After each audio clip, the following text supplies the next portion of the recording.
Hello, today we're doing Model 5 and your Fundamental of Caregiving book.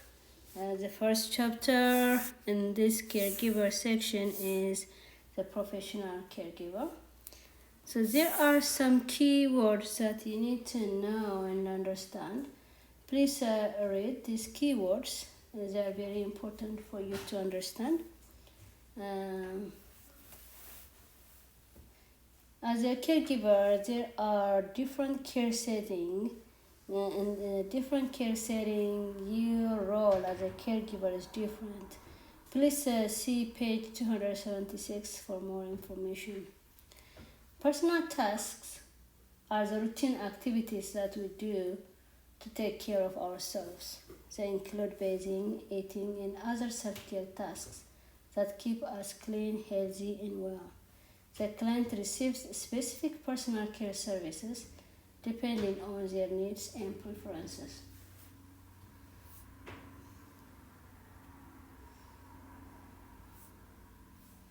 Activity of daily living, or ADLs. ADLs are the tasks we do to meet the basic needs of our everyday life. And they are listed here. Please read them, each one. Okay, what's instrumental activity of daily living? IIDL. These are routine activities around the home or in the community. Some home care aides might also assist with these household tasks. It's listed here on the table. Please read them and know them.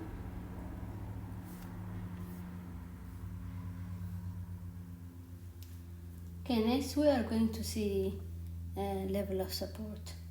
Every client needs a different level of support with personal care tasks.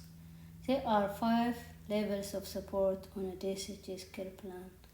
They are independent, supervision, limited assistance, extensive assist, and total dependence.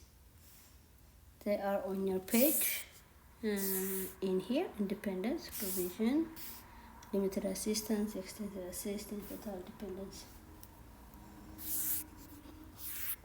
Okay, so the next one that we are going to see are observing, documenting, and reporting.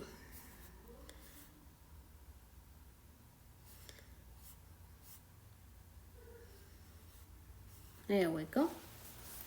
Observing changes from baseline. A client's physical, mental, and emotional condition may improve or decline over time. You need to know the client's baseline and monitor carefully to recognize any changes.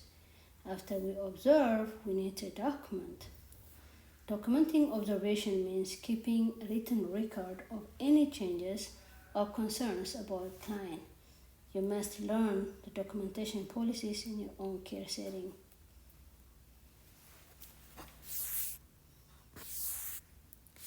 The documentation is over here. There are different kinds of documentation. There's subjective documentation, objective documentation, like that. In the way you document, make sure you talk to your care facility how you document. Usually, you need to have a description, action, and a response. Remember to always follow the specific rules and procedures around documenting and reporting in your care setting. Okay, the next one we talk about was professional conduct and boundaries. As a good caregiver, you always need to have a good attendance. The client, the rest of the care team, and your employee rely on you to come to work on time and scheduled. Organize your personal life, such as transportation, childcare, so you can keep your work obligated. And emergencies and time offs. For those times you are absent or late because of an emergency, please call your employer as soon as possible. If you are sick, stay home from work. If you have symptoms of contagious illnesses such as vomiting, diarrhea, or fever, please call to your workplace and let them know. and your job performance. To provide the best care possible, stay focused on your job while you are at work. Make sure you understand your assigned duties and create a plan to get them all done. Preparing yourself mentally and physically for work each day will help you to do your job well. So when you come to work, you have to follow your care setting procedures. Usually these are like standards, how your hair should be, no jewelries, shoes has to be comfortable, clothing appropriate for the job, no perfumes, fingernails short, hygiene clean. This is all, almost everywhere you go, you need to keep these rules. Now let's talk about professional boundaries. Professional boundaries are the limits to your relationship with a client. You need to set boundaries all the time. Think about caregiving as your job and try to separate it from your personal life. So spending your free time with a client or sharing personal information or work complaint with a client, giving special attention to one client over another. These are warning signs. You're not keeping the boundaries at this time if you are doing this. Part of your job each day is to maintain your professional boundaries. So on your book, page 92, 93, it talks about that. Now let's see about preparing for emergencies. Protecting client safety is a daily priority for a home care aide. In an emergency situation, you are responsible for keeping the client safe and prevent accidents. Practicing good safety habit can prevent accident and injury. Whenever there is an emergency, call 911 right away and call your provider or manager same time.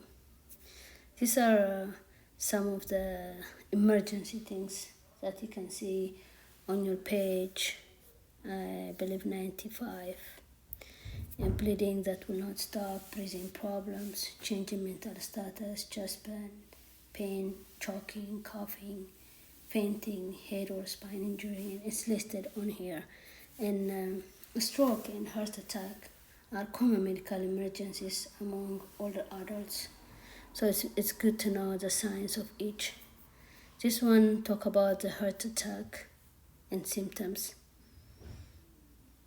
Pain or discomfort in the chest, lightheadedness, nausea, vomiting, jaw, neck or back pain, discomfort or pain in the arm, shoulder, shortness of breath, indigestion, heartburn, extreme fatigue. These are the heart attack symptoms. And these are for the stroke signs and symptoms. If somebody has a numbness or weakness on one side of the body, confusion or trouble speaking or understanding, trouble seeing, trouble walking or loss of balance, severe headache with no known cause. So there is acronym B FAST. B stands for balance, E is for eyes, blurred eye vision, F stands for face, one side of the face dropping, A is for arm or leg weakness, one side, S is for speech difficulty, T is for time to call ambulance immediately if you see the others.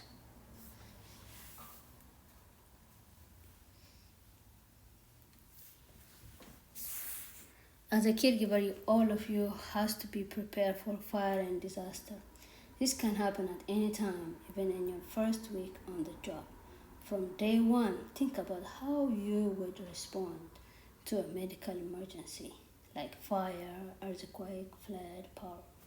Adult family homes, enhanced service facilities, and assisted living facilities have plans, policies, and procedures for responding to emergency and disaster. Make sure you know the emergency evacuation procedure for your care setting. You also need to know the location of telephone, fire extinguishers, first aid kits, flashlight, and emergency lights. The appropriate first response to a fire emergency depends on the situation. But you need to know RACE. R stands for rescue. Remove everyone from the immediate vicinity. A is for alarm, sound alarm or call assistance. C is confine the area, you have to confine it, and close doors and windows. And E is extinguish. Extinguish a fire if it is confined to a small area, if you feel confident to do so. And severe heat, this happens usually on the summer, can cause illness and death, especially if it is above 90. It's especially dangerous for people who are older, have health problems, or take certain medications.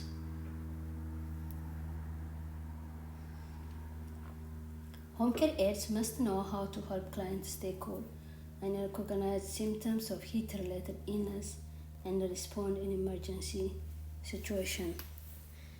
These are very important on your book. On page 97, it's listed how to stay cool, how to stay hydrated, and symptoms of heat-related illness and heat stroke.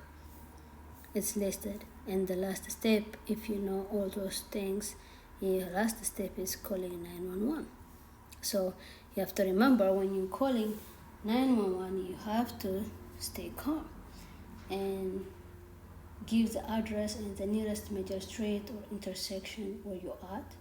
Stay on the phone and follow the directions of the dispatcher. We finished lesson 1 now. We go to lesson 2, which is mandatory reporting and preventing mistreatment. There are key terms on here too. It's very important to understand those.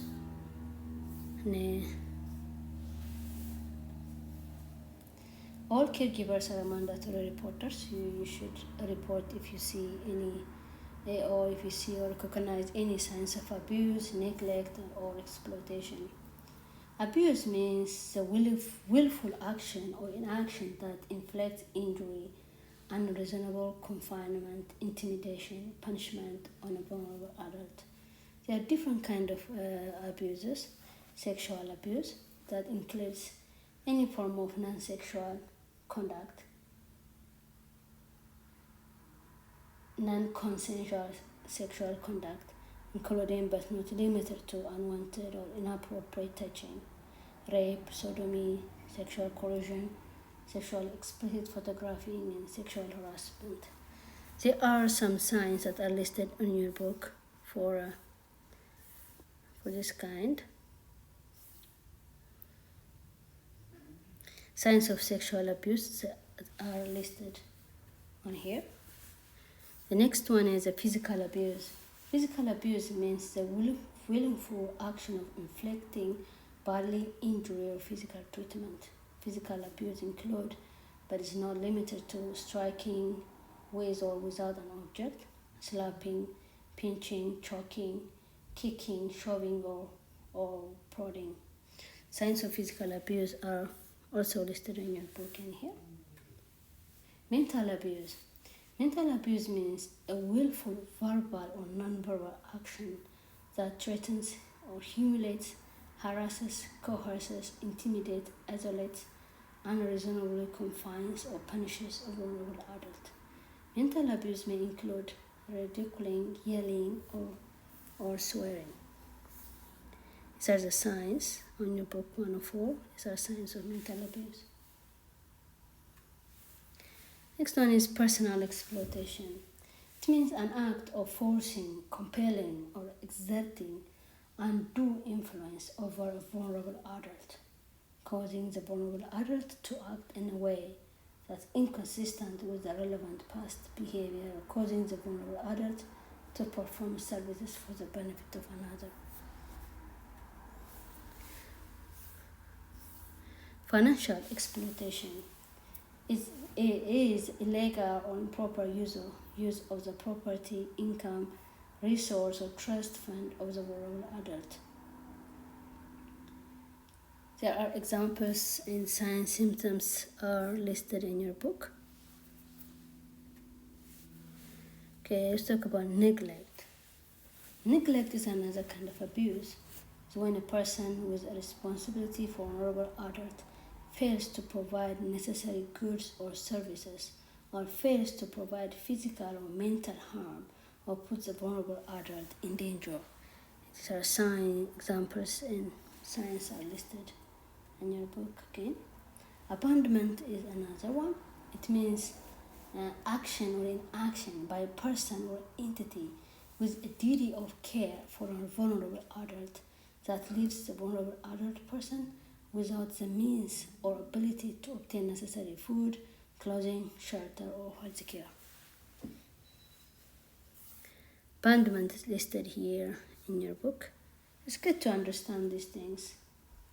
And self-neglect means a failure of a vulnerable adult who is not living in a facility to provide for themselves the goods and services necessary for their own physical or mental health, impairing their well-being.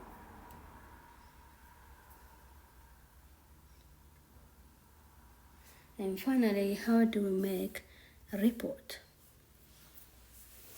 You can make a report online or over the telephone. The numbers are listed here. Reporting by telephone is reported here. Online reporting, there's the online website over here.